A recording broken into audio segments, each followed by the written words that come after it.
Nah, Anda kalau mau kaya tuh dari sini caranya. Kayanya pun barokah manfaat. Allah itu bagaimana sangka hambanya. Setiap kebaikan akan mendatangkan kebaikan. Ikhlas itu bermakna tidak boleh berharap selain daripada Allah. Maafkan semua orang yang terlintas di pikiran Anda. Jangan lihat siapa yang menyampaikan, tapi lihat apa yang disampaikan. Kali jangan ditawar. Saya nggak lagi jualan kacang di sini. Ya, nggak boleh kurang, nggak boleh lebih. Gus kalau dilebihin gimana? Nggak bisa.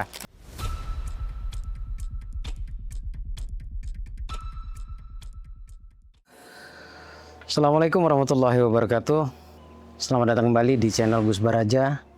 Bersama saya di sini, Bagus Baraja. Senang bisa terus update bersama Anda, memberikan sesuatu yang saya pahami, memberikan sesuatu yang saya mengerti, memberikan sesuatu yang pernah saya alami. Dan insya Allah semuanya akan bermanfaat buat yang benar-benar ingin merubah masa depannya. Kali ini saya akan bahas kebiasaan kecil dengan hasil yang sangat luar biasa. Setidaknya mungkin ada sekitar 5-6 poin yang ingin saya sampaikan ke Anda, yang Anda harus bangun itu. Jadikan itu kebiasaan baru, lakukan selama 30 hari sampai 40 hari. Anda akan merasakan bagaimana dahsyatnya perubahan Anda. Hanya 6 poin saja, 5-6 poin saja. Yakin banget. Saya kasih sesuatu yang paling mudah. Saya sudah kemas lebih mudah daripada video-video sebelumnya. Dan ini penting banget ya. Ini penting banget untuk kita aplikasikan sebenarnya. Saya selalu mengatakan bahwa semua itu bermula dari pikiran. Semua kehidupan kita ini asal muasalnya itu hanya sebatas ilusi saja. Belum berbentuk, belum berwujud. Semuanya hanya sebatas pikiran saja. Didaur ulang oleh pikiran, ditransfer lagi menjadi sebuah perkataan. Sudah sering dikatakan, akhirnya membentuk menjadi sebuah tindakan. Dikerjakan terus berulang, akhirnya terbentuklah menjadi sebuah habit atau kebiasaan. Ini yang akan kita bahas saat ini ya. Dari kebiasaan akhirnya, ya sudah intinya menjadi nasib. Saya selalu kemas juga biar lebih mudah. Semua bermula dari data. Semua bermula dari informasi atau data. Dari data berubah menjadi sebuah sugesti. Dari sugesti menjadi sebuah keyakinan. Dari keyakinan membentuk menjadi realitas. Jadi apa yang terjadi hari ini tidak ada yang kebetulan. Sama sekali tidak ada yang kebetulan. Apapun yang Anda alami hari ini adalah apa yang sudah Anda bangun selama ini. Anda bangun melalui pikiran, perkataan, tindakan.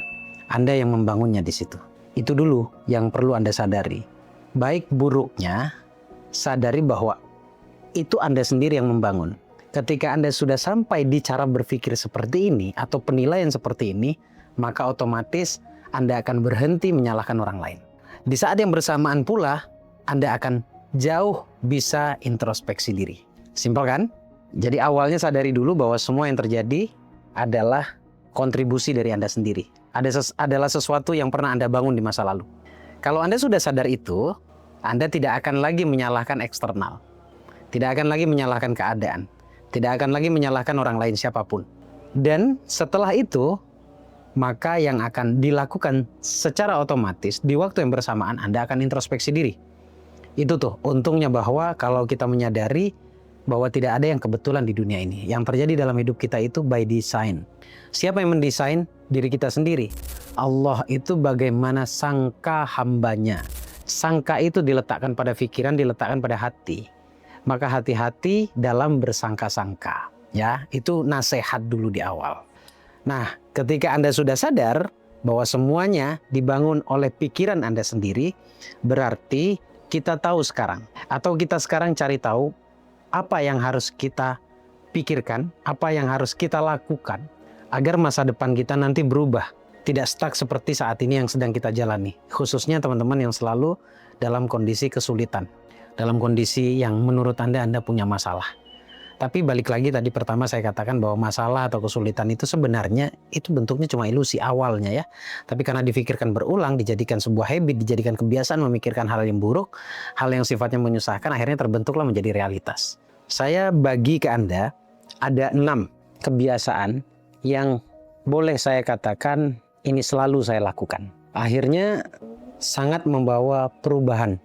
Dan perubahan itu bukan perubahan kecil tapi perubahan besar. Itulah kenapa ini saya sampaikan dengan judul kebiasaan kecil dengan hasil yang sangat memuaskan, hasil yang sangat luar biasa. Yang pertama, sholat.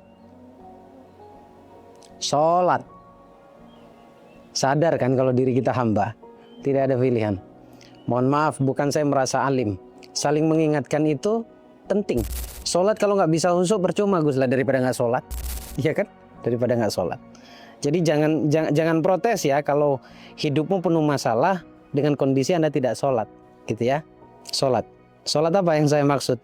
Ya otomatis karena ini dari pagi ya bangunnya subuh, sholat subuh. Sesudah sholat subuh ngapain? Saya nggak perlu panjang kali lebar tentang bab sholat ya, karena satu bukan fak saya, bukan bidang saya, tapi kalau saling mengingatkan itu saya rasa bidang semua orang gitu ya. Boleh setiap orang itu saling mengingatkan. Bahkan ada sebuah pesan motivasi dari para ulama itu, jangan lihat siapa yang menyampaikan, tapi lihat apa yang disampaikan. Jadi lebih fokus pada substansi, lebih fokus pada isi yang disampaikan. Terlepas yang menyampaikan adalah menurut kita orang bodoh, tapi kalau ternyata isinya benar, ambil, lakukan. Ya karena nilainya kebaikan itu tidak akan bisa berubah. Ya baik gitu loh. Kalau kebaikan ya kebaikan. Sholat subuh. Sudah sholat subuh, ngapain? Ya selesaikan wirid sunnahnya.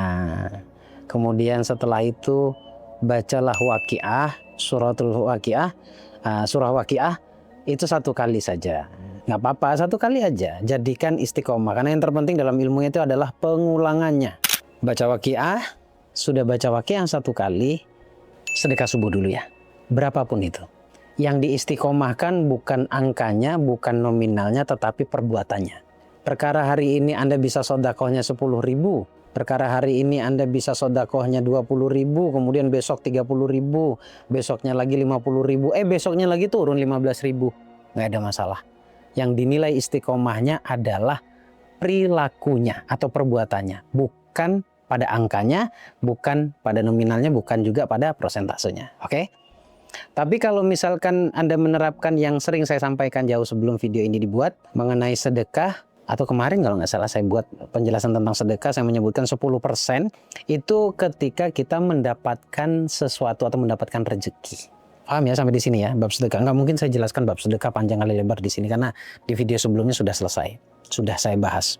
Sudah sedekah subuh, karena masih subuh, monggo diahlikan baca sholawat 313 kali. 313. Ya, 313 kali. Sholawatnya sholawat apa? Bebas. Sholawat yang biasa, yang kita kenal sebagai sholawat sajaratun nukut, atau sholawat pohon uang. Allahumma sholli ala sayyidina Muhammad wa ala ali sayyidina Muhammad. Sholawat ya sholawat sebenarnya. Ya.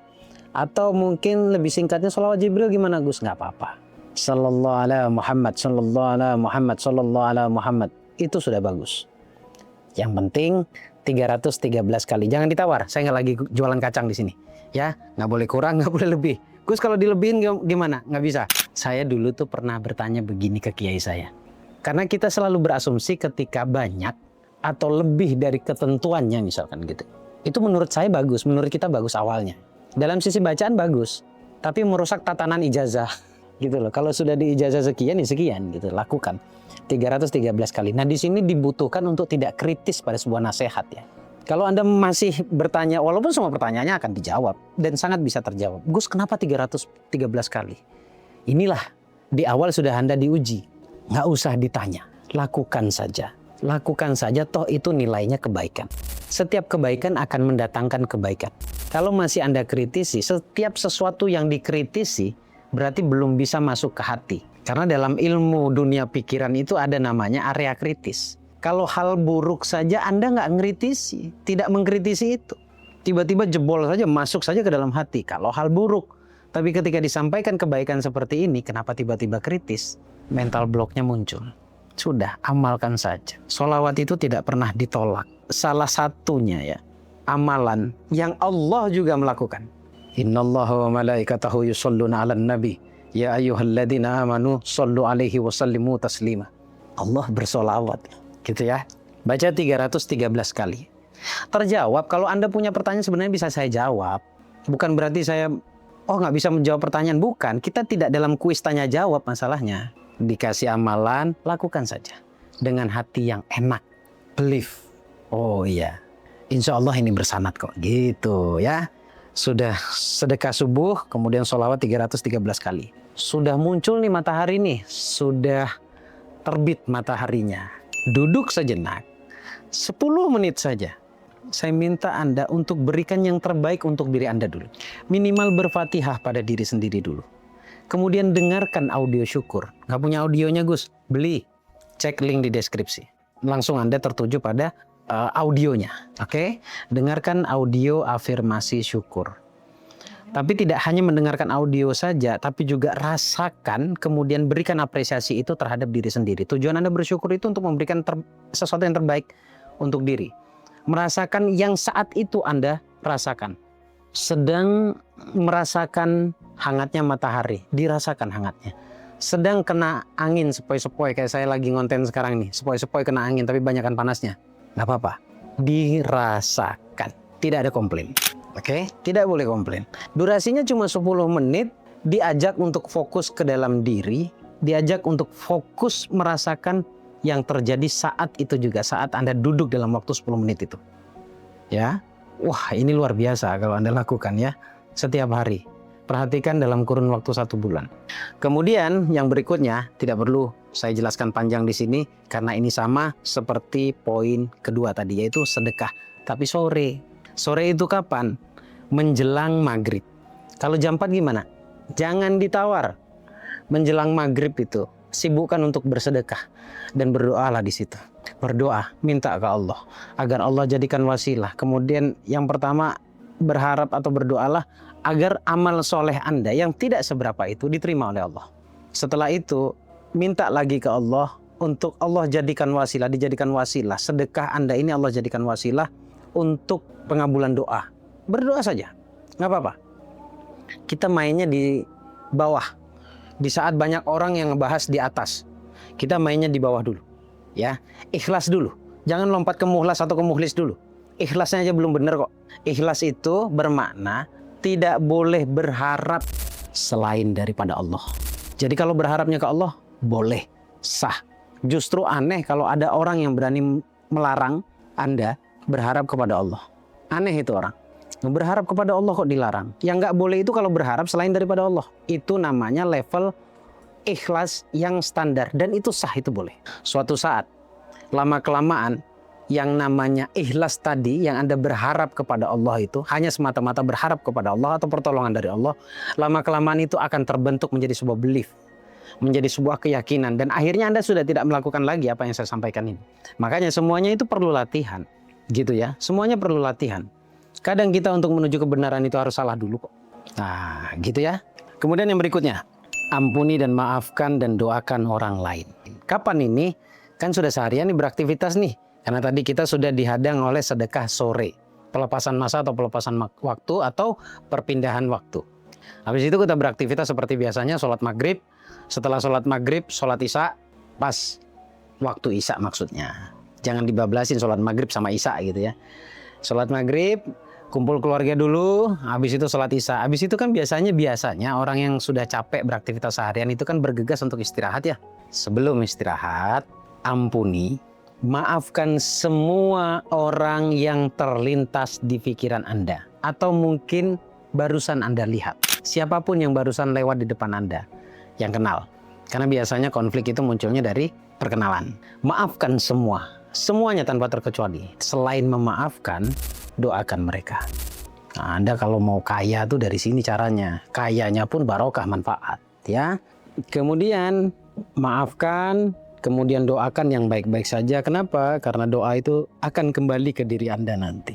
Bahkan lebih cepat Anda yang mendapatkan daripada yang Anda doakan. Kebanyakan seperti itu, walaupun yang namanya kapan doa kita dikabulkan itu penuh misteri. Tidak ada yang tahu. Oke?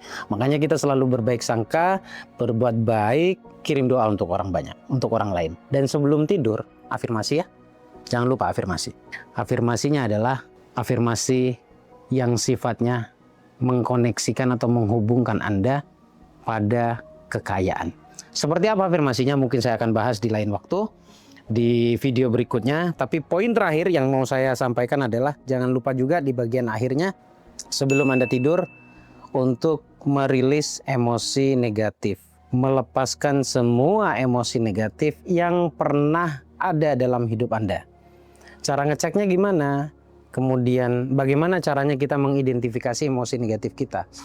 Saya nggak tahu ini 1, 2, 3, 4, 5, 6 mungkin ada, atau 10 mungkin ada emosi negatif itu. Even ketika Anda mengingat satu kejadian, Anda merasa terganggu pikiran Anda, itu namanya emosi negatif. Ditulis. Setelah ditulis, damaikan. Diterima dan didamaikan.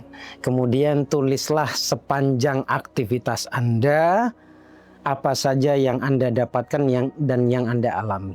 Tulis semuanya, dibaca dengan perasaan, dengan hati yang benar-benar totalitas. Yang ditulis adalah kejadian-kejadian yang membuat Anda bahagia. Ataupun setidaknya kalau tidak membuat Anda bahagia, kejadian-kejadian yang terjadi. Tulis saja, tapi sertakan alhamdulillah tadi pagi saya ditraktir oleh teman saya sarapan. Alhamdulillah ya Allah tadi menyempatkan diri untuk meditasi sebentar.